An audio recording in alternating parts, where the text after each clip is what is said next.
बिस्मिल्लाहिर्रहमानिर्रहीम।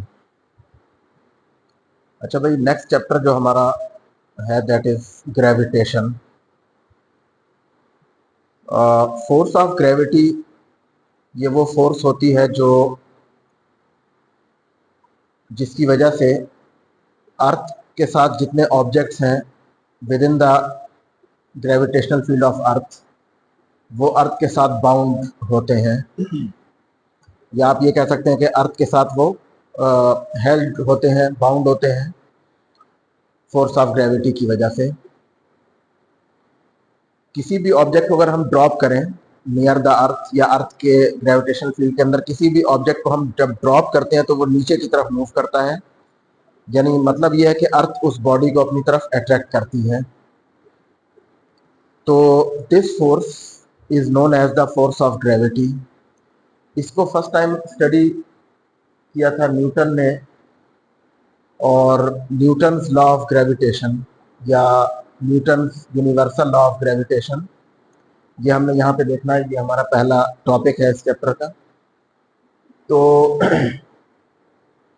न्यूटन ने ऑब्जर्व किया कि an apple which is falling from a tree moves towards the earth. तो उसने कहा कि ये जो अर्थ की तरफ मूव कर रहा है ये बेसिकली फोर्स ऑफ ग्रेविटी की वजह से मूव कर रहा है, और सिर्फ ये एप्पल नहीं बल्कि जितनी भी बॉडीज हैं वो अर्थ उनको अपनी तरफ अट्रैक्ट करती है अगर वो अर्थ के ग्रेविटेशनल फील्ड के अंदर हो। जितनी भी सेलेस्टियल बॉडीज हैं जैसे मून है which is orbiting around the earth, या earth is orbiting around the sun. तो ये जो सेलेस्टियल बॉडीज हैं इनकी जो मोशन है, यानी मून है, अर्थ है और डिफरेंट प्लैनेट्स हैं, स्टार्स हैं, इन सब की जो मोशन है that is also due to the gravitational force between these bodies. ठीक है, gravitational force between earth and moon, between earth and sun and so on. तो यानी ग्रेविटेशनल फोर्स बेसिकली रिस्पॉन्सिबल है for the motion of these bodies. और earth के जो अर्थ का atmosphere है उसमें एयर जो है which is a mixture of different gases. तो वहाँ पे क्या होता है कि उसमें जो उन गैसेस के पार्टिकल्स हैं, मॉलिक्यूल्स हैं या एटम्स हैं, वो भी अर्थ के एटमॉस्फेयर में यानी अर्थ के साथ बाउंड हैं due to the gravitational force of earth. तो अच्छा, इसी तरह से हम किसी बॉडी को जब ड्रॉप करते हैं near the surface of earth, यानी आप ये कह लें जब तक हम अर्थ के ग्रेविटेशन फील्ड के अंदर किसी बॉडी को ड्रॉप करें तो वो बॉडी अर्थ की तरफ आती है। तो ये भी अर्थ की ग्रेविटेशनल फोर्स की वजह से आती है, और इसी ग्रेविटेशनल फोर्स को हम उस बॉडी का वेट भी कहते हैं।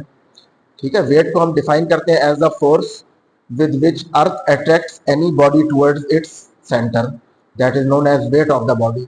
तो वेट भी बेसिकली ग्रेविटेशनल फोर्स होती है, अर्थ की ग्रेविटेशनल फोर्स जिससे अर्थ किसी बॉडी को अपनी तरफ अट्रैक्ट करती है। अच्छा, इस ग्रेविटेशनल फोर्स को क्वांटिटेटिवली देखने के लिए we here study Newton's law of gravitation. Newton ने ये कहा कि every object, every body in this universe attracts every other object, every other body with a force which is known as the gravitational force. And this gravitational force, magnitude of this force is directly proportional to the product of the masses of the two bodies. ठीक है, जिन दो object के दरमियान हम gravitational force को study कर रहे हैं उनकी मैसेस के प्रोडक्ट के डायरेक्टली प्रोपोर्शनल होती है फोर्स।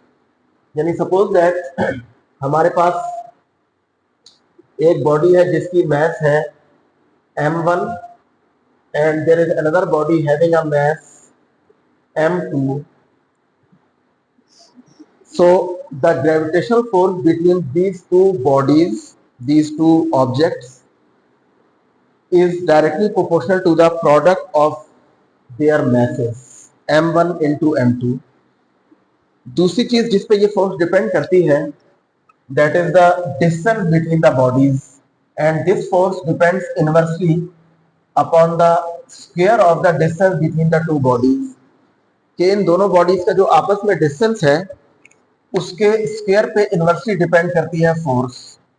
सपोज दैट ये हमारे पास डिस्टेंस है r between the two objects. अगर ये पॉइंट बॉडीज हैं यानी पार्टिकल्स हैं तब तो इनके दरमियान ये डिस्टेंस हम r लेंगे, लेकिन अगर ये स्फेरिकल बॉडीज हैं तो उस केस में हम इनके सेंटर्स का आपस में डिस्टेंस लेते हैं।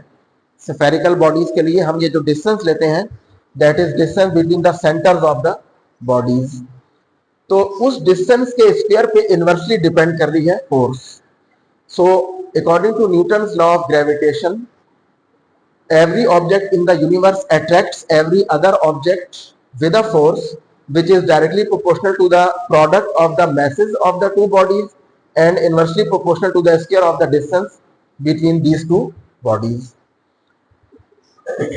इन्हीं दोनों रिलेशंस को अगर हम कंबाइन करें then we can write F is proportional to m1 into m2 divided by r square। And जब हम प्रोपोर्शनैलिटी को इक्वालिटी में कन्वर्ट करते हैं तो हमारे पास कांस्टेंट आता है and this constant is here the universal gravitational constant, जिसको हम कैपिटल G से लिखते हैं, and this is Gm1 m2 by r square. So this is the mathematical form of Newton's law of gravitation. ये उसकी mathematical form है या equation की फॉर्म में हम उसको ऐसे लिखते हैं। ये इक्वेशन क्या शो कर रही है कि ये फोर्स डायरेक्टली प्रोपोर्शनल है m1 इंटू m2 मैसेज के प्रोडक्ट के, इनवर्सली प्रोपोर्शनल है r स्क्वायर के distance between the two bodies, उसके स्क्वायर पे इनवर्सली डिपेंड कर रही है force.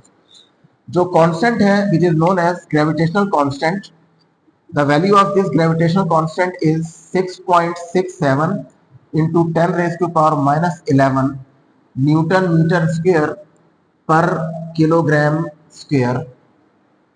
That is the magnitude of this gravitational constant. ठीक है। अच्छा, अब देखें यहाँ पे ये जो ग्रेविटेशनल फोर्स है ये एक फील्ड फोर्स है। दो तरह की फोर्सेस होती हैं, एक होती है कांटेक्ट फोर्सेस। कांटेक्ट फोर्सेस वो होती हैं जिसमें दो बॉडीज का फिजिकल कांटेक्ट होना जरूरी होता है तब वो फोर्स अप्लाई होती है। ठीक है। जैसे मिसाल के तौर पे if I want to apply a force on this board then I have to be in physical contact with this board. ठीक है, ये मेरा हाथ इसके साथ फिजिकली इन कांटेक्ट होगा तब फोर्स अप्लाई होगी। अगर ये इन कांटेक्ट नहीं है तो ऐसे तो यहाँ पे फोर्स अप्लाई नहीं होगी। इस तरह की फोर्सेस को हम कहते हैं कांटेक्ट फोर्सेस। ये फोर्सेस तब अप्लाई होती हैं जब दो बॉडीज का आपस में एक फिजिकल कांटेक्ट होता है। ठीक है, जैसे एक प्लेयर अगर फुटबॉल को किक कर रहा है तो उस वक्त उसका जो फुट और फुटबॉल के दरमियान एक फिजिकल कांटेक्ट होता है तब वो फोर्स अप्लाई होती है। बैट से आप बॉल को हिट करते हैं तो बॉल और बैट के दरमियान एक फिजिकल कांटेक्ट होता है तब फोर्स अप्लाई होती है। इन कंट्रास्ट तो इनको हम कहते हैं कांटेक्ट फोर्सेस। ठीक है, कांटेक्ट फोर्सेस वो फोर्सेस होती हैं जिनमें दो बॉडीज का आपस में फिजिकल कांटेक्ट के थ्रू वो फोर्स अप्लाई होती है, उनको हम कहते हैं कांटेक्ट फोर्सेस। दूसरी टाइप है जो यहाँ पे हम कहते हैं फील्ड फोर्सेस। ठीक है, फील्ड फोर्सेस वो होती हैं जो कि विदाउट एनी कांटेक्ट भी अप्लाई होती हैं बिटवीन द टू बॉडीज। जैसे हमने कहा यहाँ पे देखें, हमने कहा दो मैसेज हैं m1 एंड m2, दो बॉडीज हैं, इनका भी कोई फिजिकल कांटेक्ट नहीं है but still these two bodies apply force on each other.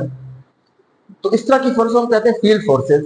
इसकी एक और एग्जांपल आप फर्स्ट ईयर में भी पढ़ चुके हैं, वो है कूलम्स फोर्स या electrostatic force between two charges, जहां पे हमने ये देखा था कि ये जो इलेक्ट्रोस्टैटिक फोर्स होती है इसको हम लिखते हैं F इज इक्वल टू के Q1 Q2 over R square. This is the electrostatic force between two charges Q1 and Q2 which are separated by a distance R।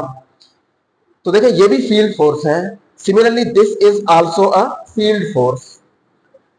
दूसरी चीज यहां पे देखें, इन दोनों फोर्सेस की मैथमेटिकल फॉर्म एक जैसी सिमिलर है। ये भी इनवर्स स्क्वायर लॉ है, ये भी इनवर्स स्क्वायर लॉ है। इनवर्स स्क्वायर लॉ मींस कि यहां पे देखें force is depending inversely upon the square of the distance between the two bodies. तो इस तरह की जो इक्वेशंस होती हैं जिनमें एक क्वांटिटी किसी दूसरे क्वांटिटी के स्क्वायर पे इनवर्सली डिपेंड कर रही हो, those laws are known as inverse square laws. तो देखें ये भी इनवर्स स्क्वायर लॉ है, कूलम्स लॉ, और ये भी इनवर्स स्क्वायर लॉ है, ठीक है। अच्छा, दूसरी चीज यहां पे देखें, ये कूलम्स कांस्टेंट जो हमने देखा था, इसकी वैल्यू है 9 इंटू 10⁻9 न्यूटन मीटर स्क्वायर पर coulomb square. So this value is much greater than this value. यहां पे 10⁻11 है, यहां पे 10⁻9 है, यानी आप ये कह सकते हैं कि इसकी वैल्यू कूलम्स कांस्टेंट से तकरीबन 10⁻20 टाइम्स स्मॉलर है। So that is a very small value. इसीलिए gravitational force is much weaker force than the electrostatic force, ठीक है। इलेक्ट्रोस्टैटिक फोर्स के मुकाबले में ग्रेविटेशनल फोर्स बहुत वीक फोर्स है, ठीक है, क्योंकि जी की वैल्यू बहुत स्मॉल है as compare to the value of K. 10⁻20 times smaller है ये वाली वैल्यू। इसीलिए हमें आमतौर पे दो बॉडीज के दरमियान ये वाली अट्रैक्टिव फोर्स फील नहीं होती। जैसे ये दो बॉडीज हैं, आप इनको कहीं पे रख दें तो ये दोनों एक दूसरे की तरफ अट्रैक्ट होके इस तरह से मूव नहीं करेंगी, यानी उस वक्त ये फोर्स ऑफ अट्रैक्शन नेग्लिजिबल है। वो क्यों? क्योंकि इन दोनों बॉडीज की मैसेज बहुत कम है और ग्रेविटेशनल कांस्टेंट की जो वैल्यू है वो भी बहुत कम है। तो इसलिए आमतौर पे जो हमारी स्मॉल बॉडीज होती हैं, जो जिनकी मैसेज कम होती हैं, उनके लिए ये फोर्स नेग्लिजिबल होती है, हमें फील नहीं होती। लेकिन अर्थ के केस में क्या है कि अर्थ की मैस बहुत ज्यादा है। अर्थ की मैस है 6 इंटू 10⁻24 kg। तो देखें यहां पर अगर आप 6 इंटू 10⁻24 पुट करें kg में, तो जब आप उसको इससे मल्टीप्लाई करेंगे तो एक एप्रिशिएबल वैल्यू आएगी हमारे पास। इसीलिए जब अर्थ का केस हम लेते हैं, gravitational force between earth and an object, या between earth and moon, between earth and sun, तो देखिए मून की, सन की, अर्थ की, इनकी मैसेज बहुत ज्यादा है। लेकिन अगर हम किसी एक बॉडी को कंसिडर करें, जैसे सपोज दैट हमारे पास, सपोज ये अर्थ है और ये सेंटर ऑफ अर्थ है, और यहां पे अगर हम एक body near the surface of earth इसको हम कंसिडर करें जिसकी मैस है m, और अर्थ की मैस है me, mass of earth, which is 6 into 10⁻24 kg। तो देखिए अब ये बॉडी अर्थ की तरफ अट्रैक्ट होगी, यानी हमें ये फोर्स अब फील होगी, इसका वेट हमें फील होगा, क्योंकि अर्थ की मैस बहुत ज्यादा है। That's why earth attracts this body towards itself, that is the wait of the body, and that is the gravitational force actually between the earth and this body, ठीक है। कोई भी बॉडी, जैसे सपोज हम ये बॉडी लेते हैं, या कोई बॉडी आप उसको अर्थ के करीब देखें तो जब आप उसको रिलीज करेंगे तो वो नीचे की तरफ जाती है, क्योंकि उसका वेट या अर्थ उसको अपनी तरफ अट्रैक्ट कर रही है इस फोर्स से। इस केस में, अर्थ के केस में, ये फोर्स क्या हो जाएगी, देखिए इसको हम लिख सकते हैं F is equal to G, m1 की जगह m और m2 की जगह me over r square, where r is the distance between their centres, ठीक है। ये r इनके सेंटर्स का आपस में डिस्टेंस है। आमतौर पे हम, क्योंकि ये वाला डिस्टेंस अर्थ के बहुत करीब है ये बॉडी, तो हम इसको रेडियस ऑफ अर्थ के, ये तो हमने r लिया है ये पूरा डिस्टेंस, लेकिन ये जो है this is re, radius of earth. तो आमतौर पे हम इसको रेडियस ऑफ अर्थ, जब हम बॉडी का वेट कंसिडर करते हैं तो हम इसको re के बराबर कंसिडर करते हैं, रेडियस ऑफ अर्थ। यानी हम ये एज्यूम करते हैं कि वो बॉडी यहां पे पड़ी हुई है, अगर यहां पे अर्थ के ऊपर है at the surface of earth, तो उसके लिए हम डिस्टेंस re ले लेंगे। और अगर ये बहुत ज्यादा हाइट पे ना हो तब भी हम उसको अप्रोक्सीमेटली r को re के बराबर ही कंसिडर करते हैं। बहरहाल बात ये हो रही थी कि ग्रेविटेशनल फोर्स का मैग्नीट्यूड, या it is much weaker force as compare to the electrostatic force. But जो सेलेस्टियल बॉडीज हैं, जैसे प्लैनेट्स हैं, मून है, अर्थ है, सन है, स्टार्स, तो इनके लिए ये वाली फोर्स नेग्लिजिबल नहीं होती, बल्कि क्योंकि इनकी मैसेज बहुत ज्यादा है इसलिए उनके लिए ये फोर्स एप्रिशिएबल होती है। लेकिन आमतौर पर जो हम बॉडीज देखते हैं, स्मॉल मैस की बॉडीज, उनके लिए ये फोर्स बहुत स्मॉल होती है as compare to the electrostatic force. अच्छा, दूसरी चीज ये है कि this force does not depend upon the medium, ठीक है। यूनिवर्सल लॉ ऑफ ग्रेविटेशन, मतलब ये कि G is the universal constant, इसकी वैल्यू पूरी यूनिवर्स में सेम रहती है। हमने कहा था कूलम्स कांस्टेंट ये मटेरियल पे डिपेंड करता है, वहां पे हमने मटेरियल की परमिटिविटी ली थी, ठीक है। के को हमने कहा था कि K was equal to 1/4 pi epsilon naught. तो ये मटेरियल की प्रॉपर्टी है, अगर मटेरियल होगा तो एप्सिलॉन नॉट फ्री स्पेस की है ये, अगर कोई मटेरियल होगा तो उसमें हम एप्सिलॉन हमने पुट किया था कि उस मटेरियल की परमिटिविटी। तो यानी कूलम्स कांस्टेंट मटेरियल पे डिपेंड करता है, medium between the two charges पे ये कूलम्स फोर्स डिपेंड करती है, जबकि ये वाली फोर्स मीडियम इंडिपेंडेंट है। This gravitational force does not depend upon the medium between the two bodies. आप कोई भी मीडियम रखें वो फोर्स होगी, बॉडीज अट्रैक्ट होंगी विद द सेम फोर्स, ठीक है, चाहे वैक्यूम हो या कोई भी मीडियम हो, फोर्स ग्रेविटेशनल फोर्स चेंज नहीं होगी। नेक्स्ट, फोर्स क्योंकि वेक्टर क्वांटिटी है तो उसकी डायरेक्शन भी होनी चाहिए। तो डायरेक्शन इस फोर्स की वो होती है, उस लाइन के अलोंग होती है जो लाइन इन दोनों बॉडीज को ज्वाइन कर रही है, ठीक है। यानी फर्ज करें यहां पे हमारे पास this is the line joining the two bodies, so gravitational force is directed along this line, ठीक है। और उस केस में हम इसको एज अ वेक्टर जब लिखते हैं तो इन vector form force gravitational force can be written as F is equal to G m1 m2 by r square into r unit vector। ये यूनिट वेक्टर जो है ये बेसिकली डायरेक्शन को शो कर रहा है फोर्स की, और यहाँ पे वेक्टर फॉर्म में हम इसको लिख रहे हैं। सो वेक्टर फॉर्म में हम इसी इक्वेशन को ऐसे लिखेंगे, where r is a unit vector, r cap is a unit vector which is directed along the line joining the two bodies। अब यहां पे ये जो दोनों बॉडीज हैं ये दोनों एक दूसरे के ऊपर फोर्स अप्लाई करती हैं, यानी हमने कहा ना कि every body attracts every other body, तो ये वाली बॉडी इसको अट्रैक्ट करेगी और ये वाली बॉडी इसको अट्रैक्ट करेगी, यानी ये वाली बॉडी इसके ऊपर फोर्स अप्लाई करेगी और ये वाली बॉडी इसके ऊपर फोर्स अप्लाई करेगी। तो और ये दोनों forces basically action reaction pair form करती हैं, ठीक है, एक्शन रिएक्शन पेयर, जो हमने Newton third law of motion में भी देखा था कि every action has an equal and opposite reaction. तो यहां पे दीज टू फोर्सेस, यानी अब हम उनको डिफरेंशिएट करने के लिए ऐसे कहते हैं कि सपोज दैट इस बॉडी पे जो फोर्स अप्लाई हो रही है ड्यू टू दिस बॉडी, उसको हम कहते हैं F12, force applied on the first body due to the second body, इसको हम कहते हैं F12। F12 का मतलब क्या है कि force on the first body due to the second body, this is F12। Similarly F21, F21 क्या है, force on the second body due to the first body, this is F21। So F12 and F21, these are the two forces which have equal magnitude but these are opposite in direction। क्या मतलब कि देखिए ये वाली body इसको अपनी तरफ attract करेगी और ये वाली बॉडी इसको अपनी तरफ अट्रैक्ट करेगी। तो ये वाली बॉडी सेकंड बॉडी जो फर्स्ट बॉडी के ऊपर फोर्स अप्लाई कर रही है, force on first body due to second body, that is written as F12।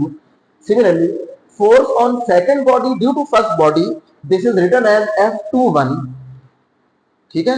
सो अब देखिए क्योंकि मैसेज तो हम इसको Gm1 m2 over r square लिखें या Gm2 m1 over r square लिखें एक ही बात है, लेकिन उस केस में इनकी डायरेक्शन अपोजिट है, उसको भी हम शो कर सकते हैं कि ये एक्शन रिएक्शन पेयर बनता है F12 और F21 के दरमियान in terms of Newton third law of motion. तो उसको हम शो कैसे करते हैं, उसके लिए हम ये देखते हैं, देखें सपोज दैट F12 वेक्टर, ये क्या है, force on the first body due to second body, so this is written as Gm1 m2 over r square into r12 unit vector. R12 unit vector इस तरफ है, यानी this unit vector is, you can say this is R12 unit vector जो F12 की direction में है, that is R12 unit vector. Similarly जब हम लिखेंगे F21, so F21 can be written as Gm2 m1 over r square into R21 unit vector, where R21 is this unit vector which is directed along F21। Unit vector direction को show करता है, तो ये हमने R12 इस direction में लिया F12 की डायरेक्शन में, और R21 F21 की डायरेक्शन में हमने यूनिट वेक्टर लिया। तो देखो ये दो फोर्सेस हैं, अब ये इक्वल एंड अपोजिट हम इनको शो कर सकते हैं कैसे? देखिए इसी इक्वेशन को आप देखें, इसको हम फर्दर ऐसे लिख सकते हैं, जी m1 m2, ये तो स्केलर क्वांटिटी है, इनको हम m1 m2 लिखें या m2 m1 लिखें, एक ही बात है। तो ये m2 m1 को हम लिख सकते हैं m1 into m2 divided by R square. Distance तो सेम है, चाहे आप इस फोर्स को लें या इस फोर्स को लें, डिस्टेंस सेम है दोनों के लिए। सो आर स्क्वायर, और R21 की जगह हम लिख सकते हैं माइनस R12। ये हमने क्यों लिखा है? क्योंकि हम इस वाले यूनिट वेक्टर की टर्म्स में लिखना चाह रहे हैं इस फोर्स को। तो देखें R21 और R12 दोनों यूनिट वेक्टर्स हैं और दोनों की डायरेक्शन अपोजिट है to each other. That's why we can write R21 is equal to minus R12। इस माइनस को अगर हम बाहर लिख लें इस तरफ, so we can write minus G M1 M2 over R square into R12 unit vector.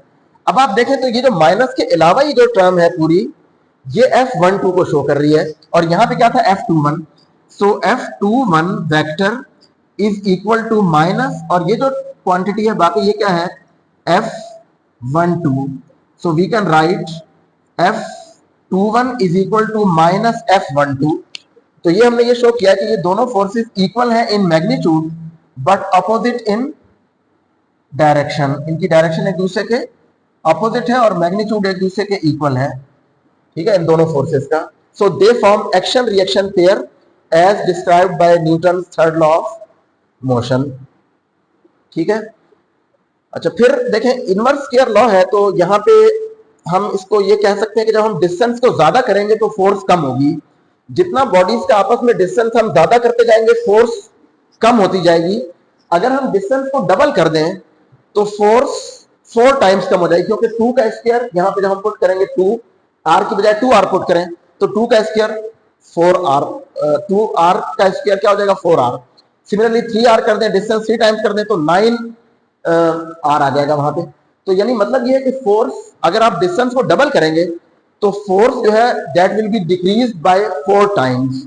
Distance को ट्रिपल कर दें then force will be decrease by 9 times, ठीक है। तो इसको हम ग्राफिकली भी शो कर सकते हैं। We can draw a graph between the force, gravitational force and distance. यहां पे डिस्टेंस है और यहां पे हम ग्रेविटेशनल फोर्स को ड्रॉ करें अगर एक्स और वाई एक्सिस पे, तो सपोज दैट अगर हम ये कहें कि this is here R and this is 2r and here it is 3r, तो देखें r पे अगर फोर्स आ रही है हमारे पास F, सपोज यहां पे फोर्स है F अगेंस्ट R, तो ये फोर्स, ये हमारे पास पहला पॉइंट ये आ रहा है कि जब डिस्टेंस R है तो फोर्स F है। आप डिस्टेंस को 2r करें, यहां पे 2r पुट करें तो ये आंसर आ जाएगा F/4, यानी ये F/4 का मतलब है कि ये F/2 है, यहां पे हाफ तकरीबन, और उसका भी हाफ, ठीक है, दिस इज F/4। तो डिस्टेंस डबल करने से फोर्स जो है that is reduced by 4 times, ठीक है। तो यहां पे ये दूसरा पॉइंट आ जाएगा हमारे पास, और इसी तरह जब आप 3r करेंगे तो ये फर्दर रिड्यूस होकर F/9 हो जाएगी। तो सपोज यहां पे ये दिस इज F/9, इसके करस्पॉन्डिंग दिस इज F/9। तो अगर हम यहां पे ग्राफ ड्रॉ करें तो देखिए ये ग्राफ इस तरह से ड्रॉ होगा, लाइक दिस, ठीक है। ये शो कर रहा है कि डिस्टेंस जितना आप ज्यादा करते जा रहे हैं फोर्स कम होती जा रही है। सो मैथमेटिकली हमने ये लिखा था कि F इज inversely proportional to R square, ठीक है। तो this is the gravitational force which exists between any two bodies in the universe, universe के अंदर, and that is the statement of Newton's law of gravitation, that every body, every object in this universe attracts every other body with a force which is directly proportional to the product of their masses and inversely proportional to the square of the distance between these two bodies। और फिर हम mathematically इसको इस form में लिखते हैं, और फिर हमने ये शो किया कि एक्शन रिएक्शन पेयर फॉर्म करती हैं ये दोनों फोर्सेस, दोनों बॉडीज एक दूसरे को अट्रैक्ट करेंगी। हाँ, एक डिफरेंस ये भी है इन दोनों में कि ये वाली फोर्स अट्रैक्टिव और रिपल्सिव दोनों तरह की होती है, कूलम्स फोर्स। सिमिलर चार्जेस एक दूसरे को रिपेल करते हैं ऑपोजिट चार्जेस एक दूसरे को अट्रैक्ट करते हैं, इलेक्ट्रिसिटी में हमने ये देखा था। लेकिन यहाँ पे ये वाली फोर्स हमेशा अट्रैक्टिव होती है, ठीक है, ये कभी भी रिपल्सिव नहीं होती। This force is always attractive force, ठीक है। So that is Newton's law of gravitation.